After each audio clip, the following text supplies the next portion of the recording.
Dear students, lesson 9th video 4th Delhi सल्तनत की राजनीतिक प्रशासनिक संस्थाएं और शासकीय वर्ग नाम से आपका पाठ है। हमने अभी तक शासक वर्ग के बारे में विशेष रूप से पढ़ा।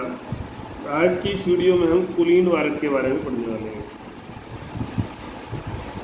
उत्थान और पतन में इस कुलीन वर्ग की भूमिका विशेष थी। दिल्ली सल्तनत का जो ये उत्थान होता है और फिर उसके बाद पतन होता है, दोनों ही चीज़ों में इसकी भूमिका विशेष थी।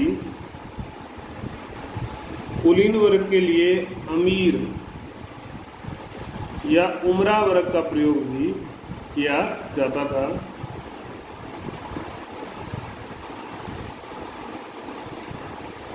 भारत में तुर्कों की विजय के फलस्वरूप ही इस वर्ग विशेष का सृजन हुआ। सल्तनत काल में इस वर्ग की पहचान इनका वंश, जाति, क्षेत्र व धर्म था। इनके द्वारा सक्रिय राजनीति में शामिल होना, पहले ये राजनीति में शामिल होते थे, फिर शासक बनाना,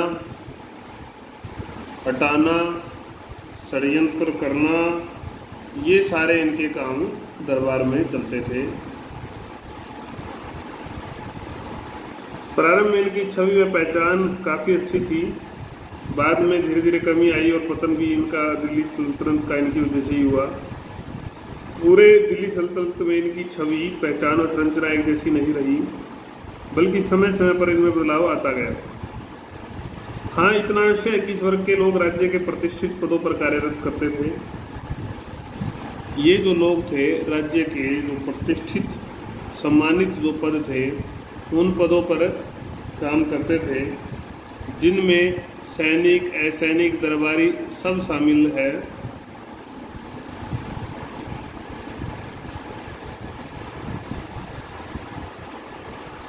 अमीर वर्ग का उत्थान कैसे होता है? इस वर्ग का उत्थान कैसे होता है?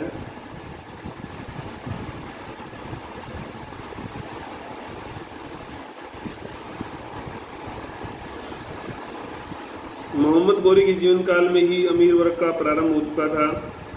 विजय अभियान के दौरान उसके अनेक दास अपनी योग्यता, जब गोरी का विजय अभियान चलता है तो उसके दौरान कई जो दास हैं या जो साथी थे उसके अपनी योग्यता और महत्ता के बल पर जो ऊंच पद जो है प्राप्त करने में सफल हो जाते हैं। उनको ऊंचे पदों पर बिठाया जाता है योग्यता के बल पर। गौरी ने भी उन्हें उन क्षेत्रों का सर्वे सर्वा बना दिया जो क्षेत्र इन्होंने जीते थे। उन क्षेत्रों का ये सर्वे सर्वा बनाए गए। उनकी पहचान के तौर पर गौरी ने उन्हें नौबत, नगाड़ा, पताका, छत्र या विशेष प्रकार की खिल्लत भी दी। तो एक प्रकार से स्मृति चिन्ह लगा लो। ये इनकी गौरव का जो है एक प्रकार से प्रतीक जो है चिन्ह बन गया। सर्वाधिक महत्व जो है गौर वंश खिलजियों को दिया। इस प्रकार शुरुआत में जैसे जैसे गौर वंश के तुर्क व खिलजी अपना विस्तार कर शक्ति बढ़ाते गए, उसी तरह से अमीर वर्ग का विस्तार होता गया। तराइन का दूसरे युद्ध के बाद, तराइन का जो सेकंड युद्ध हुआ उसके बाद सत्ता जो है धीरे धीरे गौरी ने अपने दासों को सौंपनी शुरू कर दी थी। यही वे लोग थे बाद में जिनसे पूरे साम्राज्य का प्रसार होता है। दासों में भी संघर्ष हुआ कि उत्तराधिकारी कौन होगा।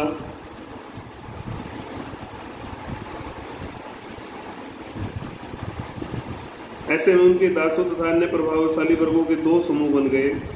एक और तुर्की दास और दूसरी ओर गौर से संबंधित थे। तो दो गुट लगा लो बन गए आपके, एक थे तुर्की दास और दूसरे अन्य। तुर्की दासों का सफल जो है आखिर में इसमें तुर्की दास का जो गुट था वो सफल हो जाता है, संघर्ष में जीत जाता है। इन दासों के द्वारा सत्ता पर अधिकार करने के बाद क्षेत्रों का बंटवारा हो जाता है।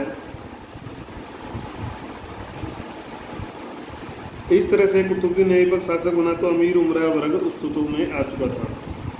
जब कुतुबुद्दीन शासक बनता है ऐबक, तब तक अस्तित्व में ये अमीर उमरा वर्ग पूरी तरह से आ चुका था।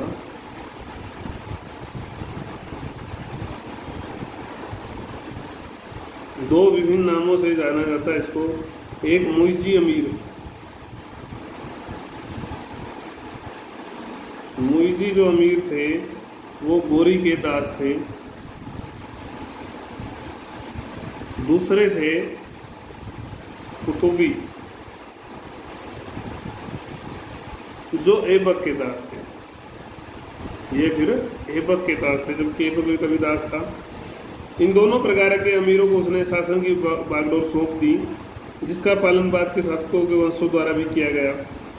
तो धीरे धीरे एक प्रभावशाली वर्ग अस्तित्व में आया जो अमीर या उमरा वर्ग कहलाया। उसके बाद अमीर वर्ग की संरचना। अमीर वर्ग की संरचना।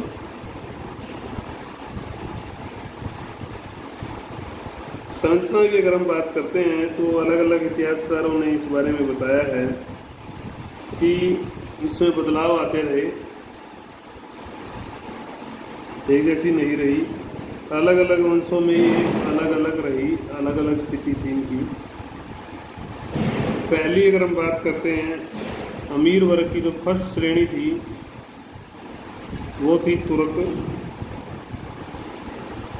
इस वर्ग के सदस्यों को गोरी का संरक्षण प्राप्त था।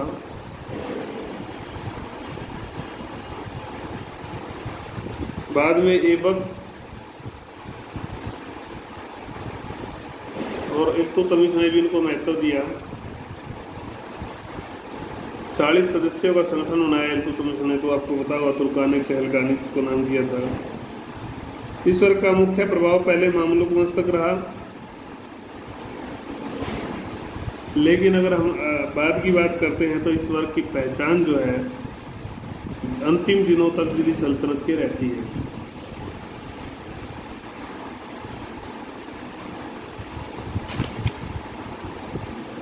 दूसरा बिंदु जो है आपका, तुर्कों के बाद आते हैं ताजिक अमीर। ताजिक अमीर इन्होंने भी इम्पोर्टेंट जो पद थे तुर्कों के साथ प्राप्त किए। इस वंश से संबंधित लोग मध्य एशिया से मंगोल आक्रमण के साथ आए थे। मध्य एशिया से ये लोग आए थे मंगोल आक्रमण जब हुआ। इनमें अधिकतर मंगोल कुलीन वंश के शहजादे थे।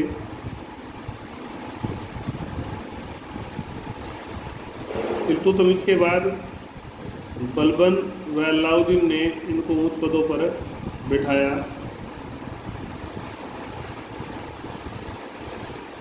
तुगलक, मोहम्मद तुगलक के काल में इनकी संख्या हालांकि कम हो गई थी।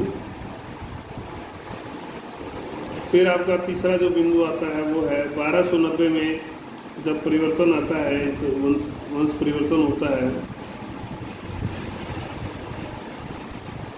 खलजी वंश आया। जलालुद्दीन के काल में शासन व्यवस्था इनके हाथ में होने के कारण इन्हें जलाली सरदार कहा जाता था।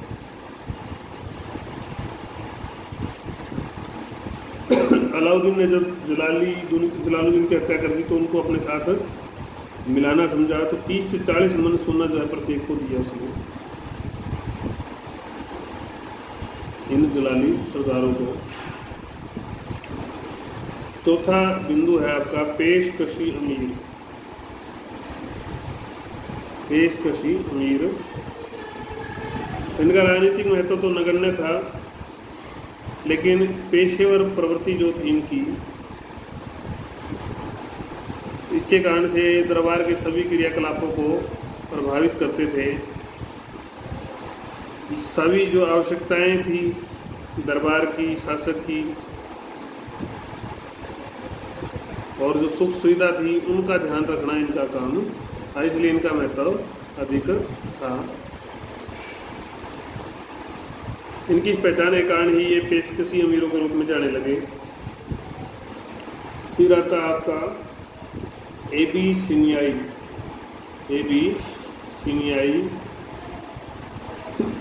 अमीर। कम अवश्य थे ये, लेकिन ये भी ऊंचे पदों पर पहुंचे। ऐबक के काल में अवध का मुफ्ती कामयाब तथा इल्तुतमिश के काल में सिंध व देवरब का अख्ता सिनानुद्दीन एबीसिनियाई था। और रजिया का जो काल आया उसमें तो ये उच्चतम पदों पर पहुंच गए थे। जलालुद्दीन याकूत प्रशासन की जलालुद्दीन याकूत, इससे अन्य जो दरबारी थे अमीर थे वो ईर्ष्या भी करते थे।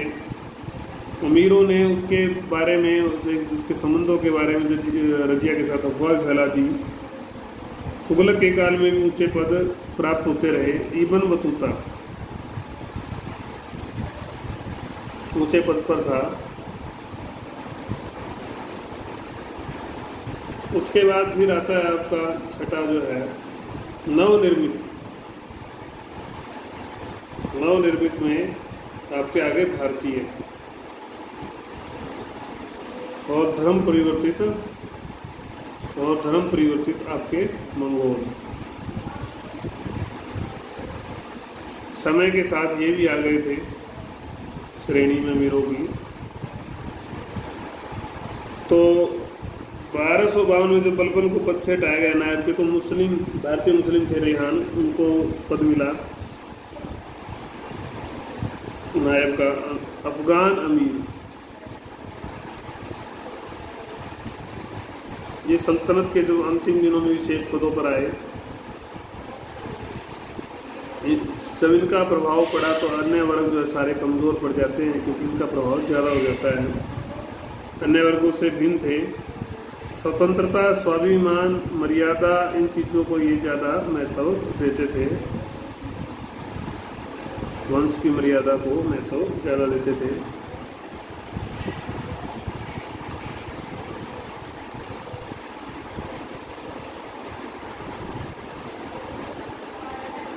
बाकी इसके अलावा भी हिंदू अमीर और विदेशी अमीर थे।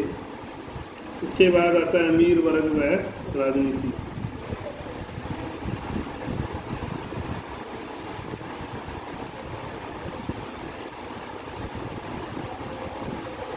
अमीर आधार स्तंभ थे, हम पढ़ा है, सारा शासन इनके चारों ओर घूमता था। इनकी जब योग्यता अच्छी थी, जब ये काम करते थे, कर्तव्य के साथ कर्तव्य प्रायणता मानते थे, स्वामी भक्ति इनकी अच्छी थी, तो इस सारे के कारण से, इस तालमेल से, इस मेल से जो है साम्राज्य स्थापित भी हुआ और साम्राज्य विस्तृत भी होता गया था। सारे सुल्तानों के बारे में आप पढ़ चुके हो, इन सब के बारे में आप मामलूक थे, चाहे वो बलबन था, चाहे खिलजी था, मोहम्मद तुगलक था, इन सब का वर्णन आपने करना है इसमें, ठीक है।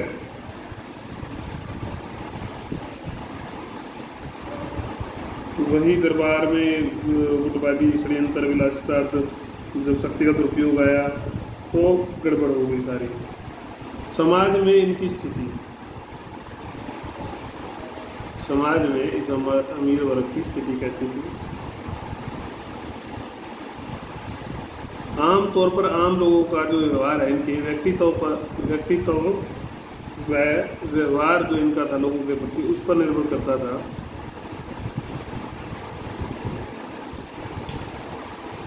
आम जन दूर था इनसे, इनको अपना प्रतिनिधि नहीं मानता था। कई बार तो अपने एकता के सर्वस्व अमीर की कार्यशैली इनको पसंद नहीं आती थी। ऐसे भी कम अमीर थे ऐसे जो आपदा के समय सहायता करते थे।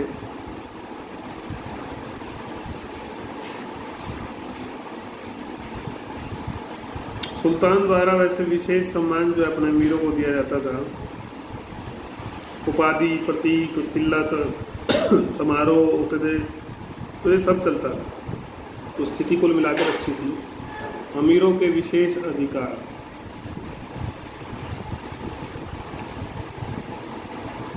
प्रतीक मिलते थे इनको, पदवियां मिलती थी, सब हम पढ़ आए हैं। इसके आधार पर इनकी प्रतीक और पदवी के आधार पर दरबार में इनकी प्रतिष्ठा और समाज में भी होती थी।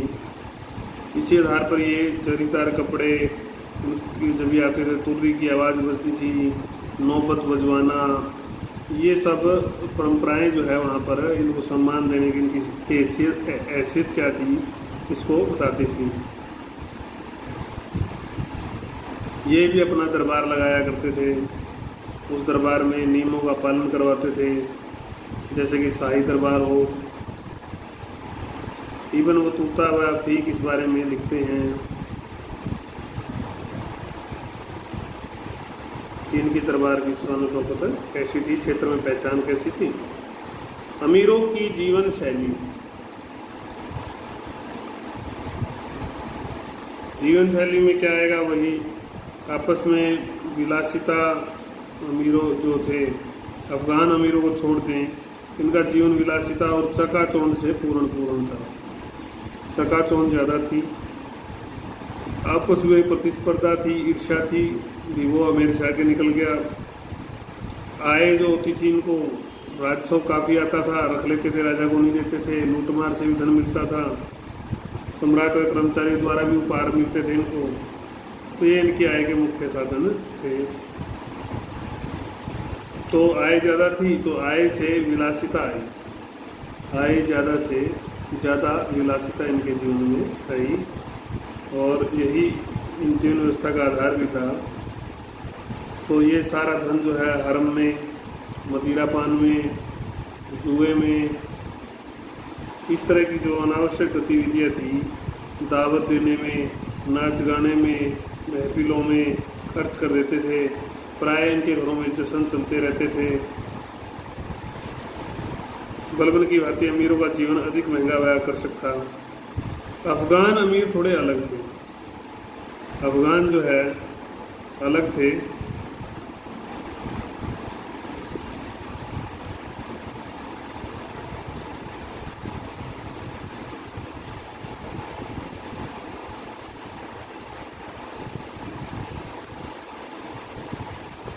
कुछ लोगों ने इनको बुद्धू बताया है, बुद्धू बताया है। इसके पास दास भी नहीं होते थे इनके पास।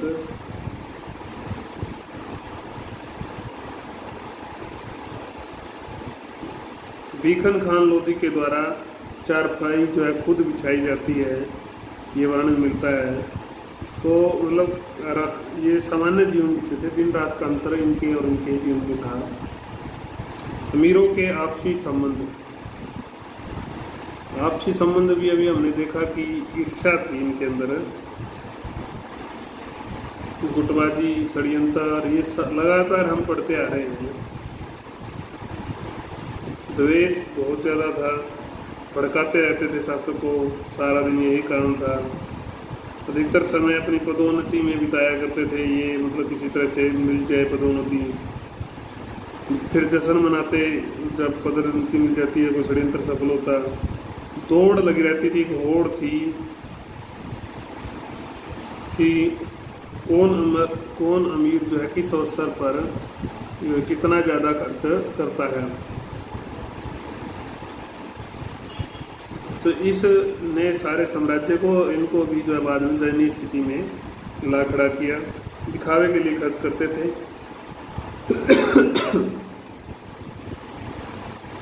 इसके कारण से इनके ऊपर जो है साहूकारों का, मुल्तानियों का कर्ज भी काफ़ी चढ़ गया था।